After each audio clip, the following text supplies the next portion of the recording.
Jama'a assalamu alaikum, barkanmu da warhaka. Barkanmu da shigowa wannan tasha mai albarka wato Kundi TV.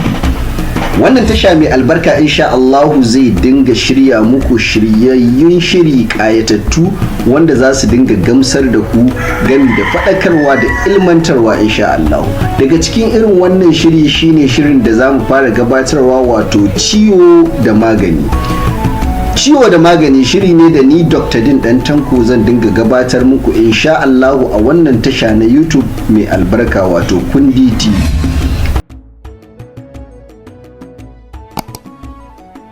Akwai ciwon kirjin da yana shafan hawan jini kuma shi ma yan tsananta yana zama angina pectoris, yana zama wani ciwon kirjin da har yana kaiwa ta baya ta gefen hagu. So sannan kuma akwai mutum zai iya samun abin da ake ce makarkarwa haka ya ji jikin shi yana bari muscle tremor yana bari haka, to shi ma duk yana cikin alamu. In ba a magance wannan hawan jinin ba ma kuma abin yana iya ƙaruwa ya kai wani matsala kamar wannan ciwon kirjin da ne magana, ya zai ci gaba da radiating, ya ci gaba da zafi, angina pectoris din yana ƙaruwa sannan kuma wannan hawan jinin na iya haifar da abin da ake ce ma heart attack, a zuciya da bugawan zuciya ta buga saboda an kai wani matakin da ta yi aikin kawai sai ta buga.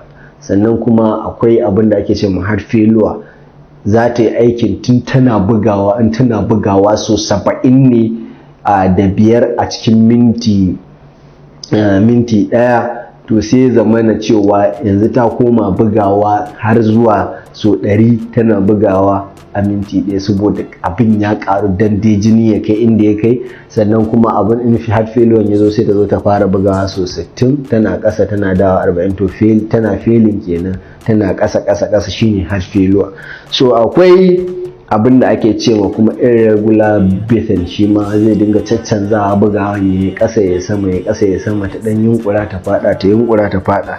Sannan akwai abin da kuma shi ma yana haddasawa mutuwan farat ɗaya, za ga mutum kawai ya yanke jiki ya faɗi, to jini ne ya daɗe yana hawa kuma ba a taɓa dubawa ba, watakila mutum yana jin alamu ba bai damu ba ya je asibiti a gwada ko wani dalili bantana ya gane ko a ba shawarwari ko na shan magunguna ko wani abin nan.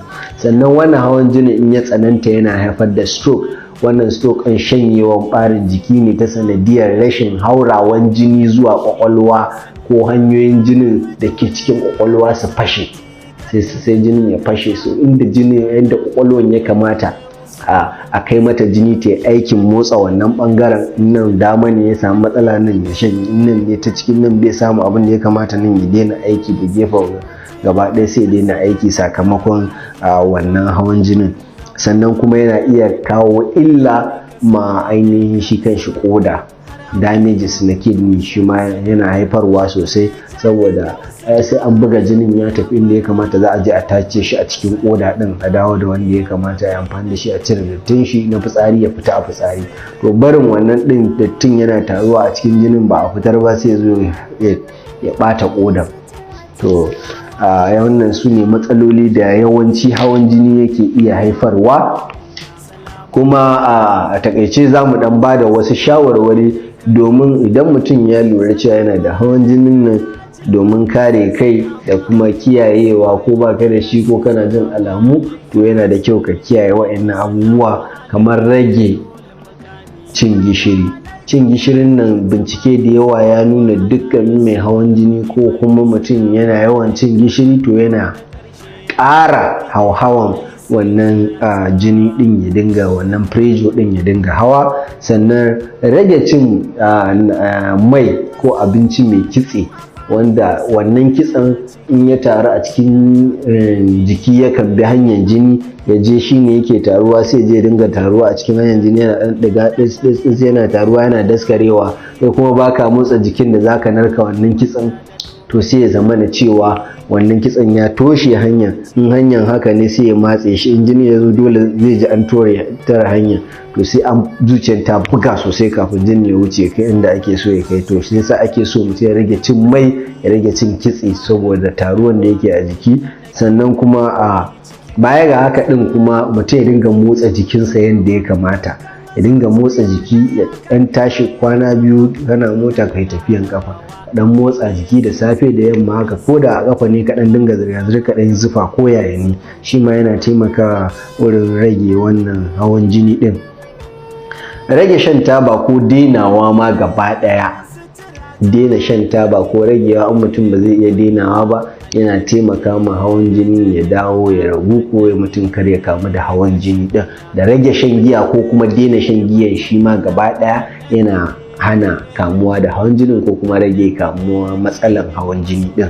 Sannan samun isasshen hutu, idan mutum ya aiki sosai ya takura kai, wataƙila ka kwana baka yi bacci ba, ka tashi ka ci gaba da aiki, shi ma ka samu lokaci, ingantaccen lokaci da zaka huta sosai, ƙwaƙwalwanka ta huta, jini ya ɗan zagaya a jikinka, shi ma yana taimaka ma rage kamuwa da wannan hawan jini. Sannan a ƙarshe kuma yana da kyau duk bayan lokaci zuwa lokaci mutum ya dinga zuwa asibiti ana gwada mai wannan hawan jinin nashi zuwa lokaci insha Allah. In ma ya hau zai iya ganewa, in ma buƙatar hutawa ne ya huta, in na buƙatar a sha magani ne, duk dai ƙwararren da ya kamata shine.